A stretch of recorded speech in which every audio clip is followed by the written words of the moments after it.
Assalamualaikum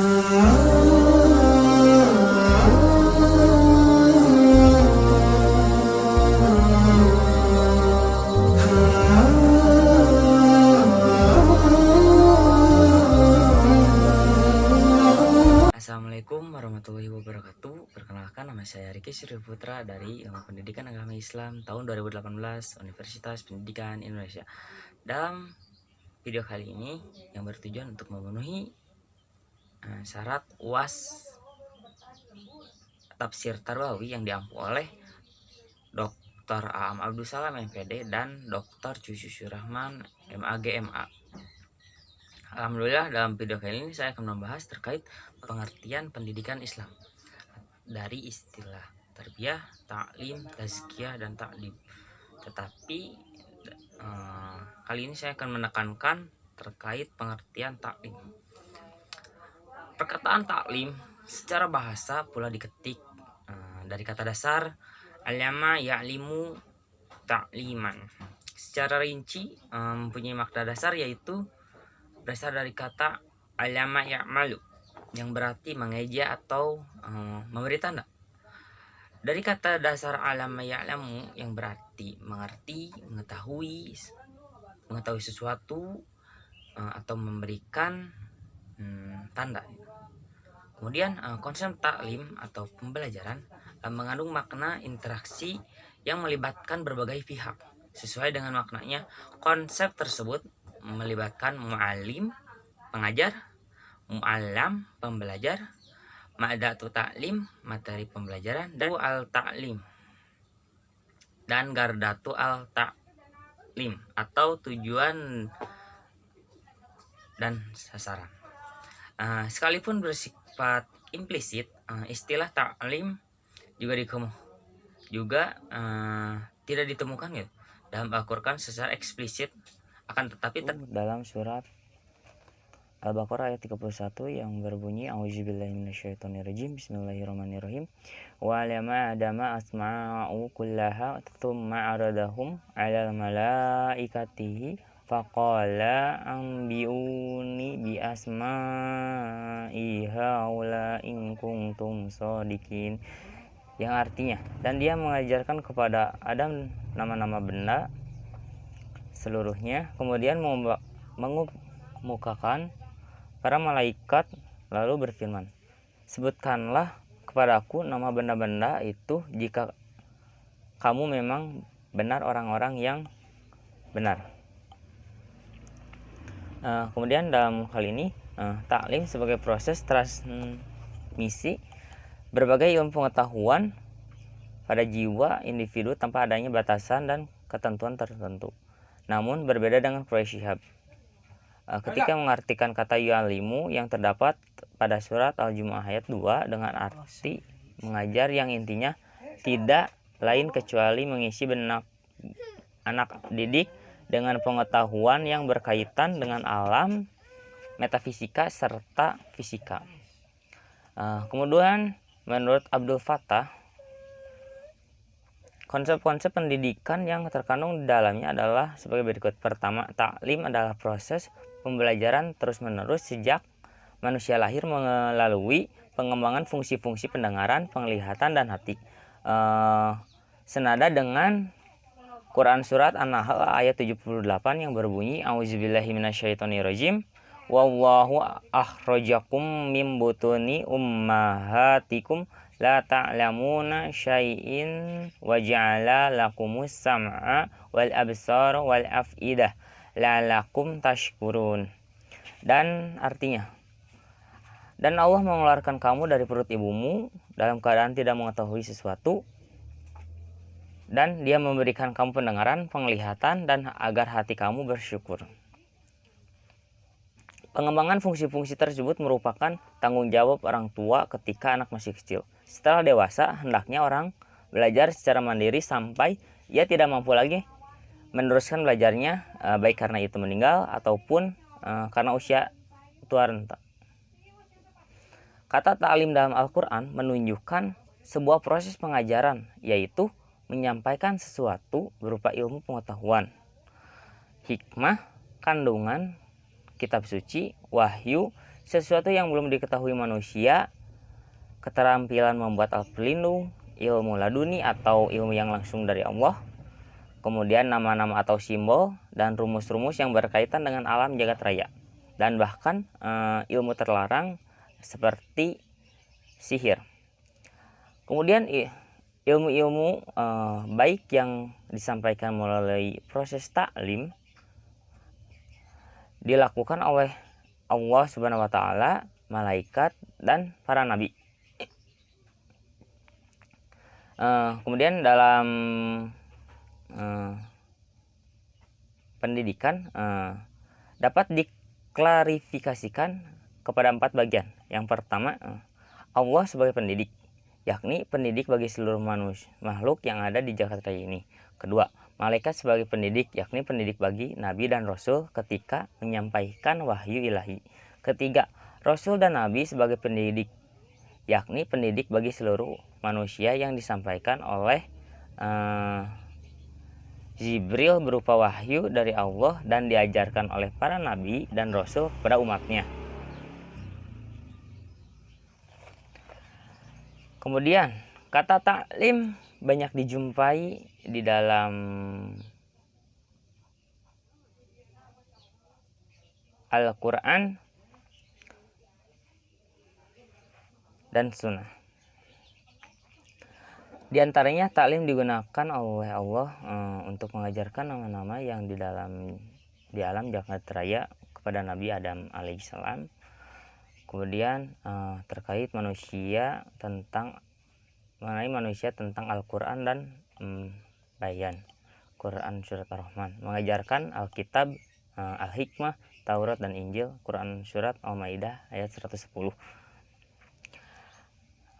Kemudian tafsir Ahmad Munir dalam firman Allah pada surat Al-Baqarah ayat 31, kata ta'lim ditinjau dari asal usulnya merupakan bentuk masdar dari kata alama yang kata dasarnya alimu, mempunyai arti mengetahui. Kata alimu dapat berubah menjadi bentuk alama dan kadang dapat berubah menjadi alama yang mempunyai arti proses transformasi ilmu.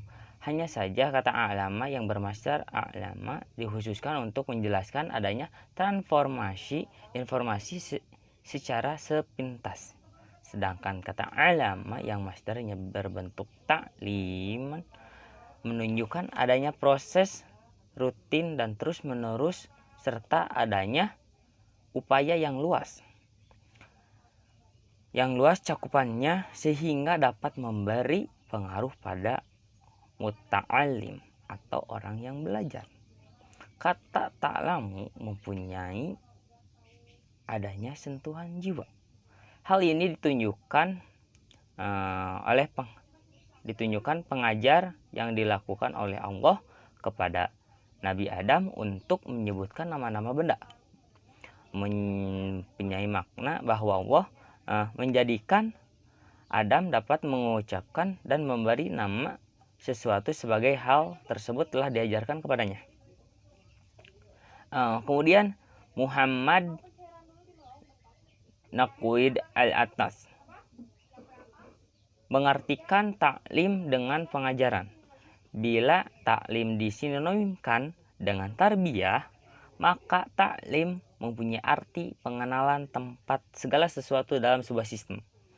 Menurutnya, ada hal yang membedakan antara tarbiyah dengan taklim, yaitu ruang lingkup taklim lebih umum daripada tarbiyah, karena tarbiyah tidak mencakup segi pengetahuan dan hanya mengacu pada kondisi eksistensial yang mengacu pada segala sesuatu yang bersifat fisik mental.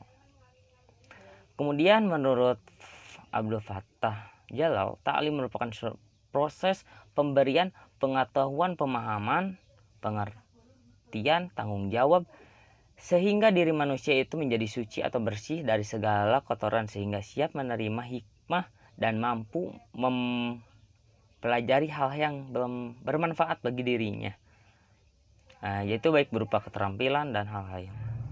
Lalu dalam surat Ar-Rahman dan beberapa tafsir yang telah memberikan keunikan makna tersendiri dan sangat menarik untuk ditinjau dari perspektif pendidikan.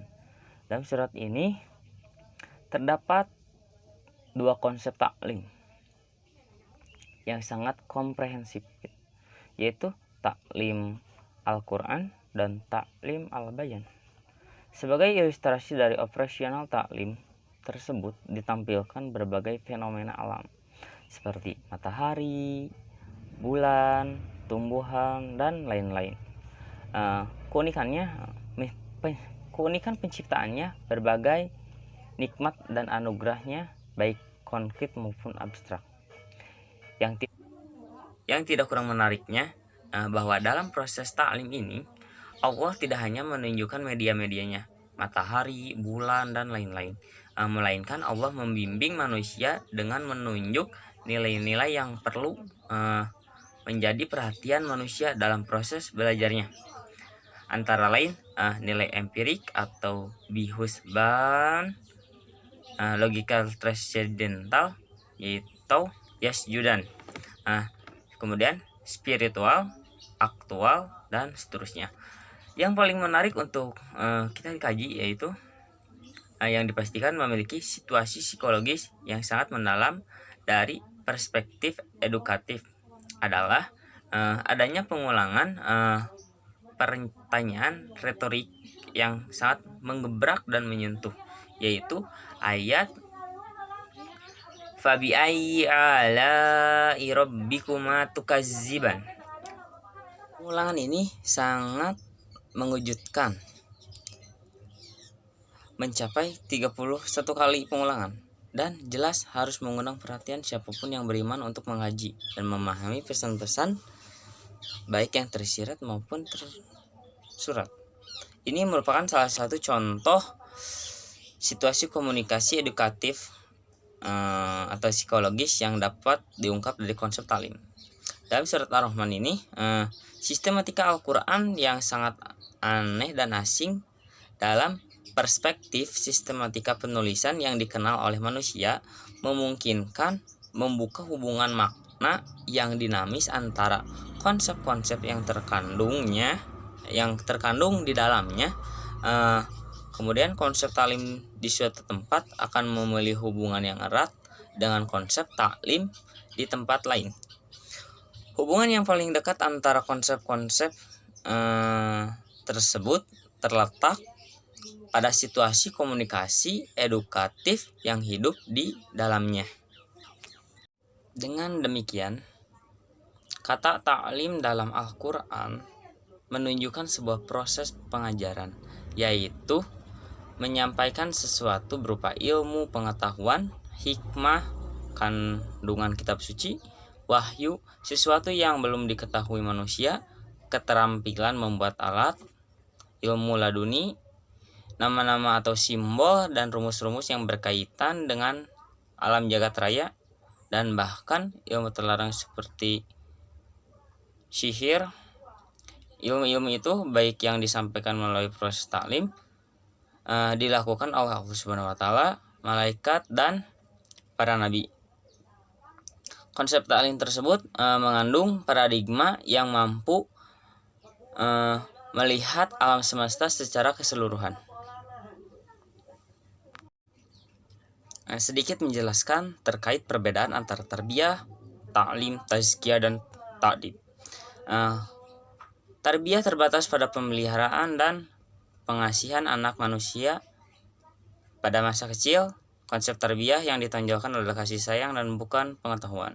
Kemudian taklim merupakan sebuah proses pengajaran, yaitu menyampaikan sesuatu berupa ilmu, pengetahuan, hikmah, kandungan kitab suci, wahyu, sesuatu yang tidak diketahui manusia, ilmu laduni, ilmu-ilmu baik yang disampaikan melalui proses taklim tersebut dilakukan oleh Allah Subhanahu wa taala, malaikat, dan para nabi. Kemudian tazkiyah merupakan misi kerasulan, yakni untuk membersihkan jiwa manusia dari sesuatu yang mengotori tauhid, dari keyakinan yang salah, syirik, kufarat, bid'ah, serta dosa-dosa lainnya yang disebabkan penyimpangan dari jalan yang lurus. Kemudian ta'dib adalah suatu usaha sadar dalam rangka mempersiapkan peserta didik ke arah kehidupan yang layak dan beradab agar mencapai bahagia serta sejahtera dunia dan akhirat. Dalam kasus takdib, pengetahuanlah yang lebih ditonjolkan. Sekian dari saya.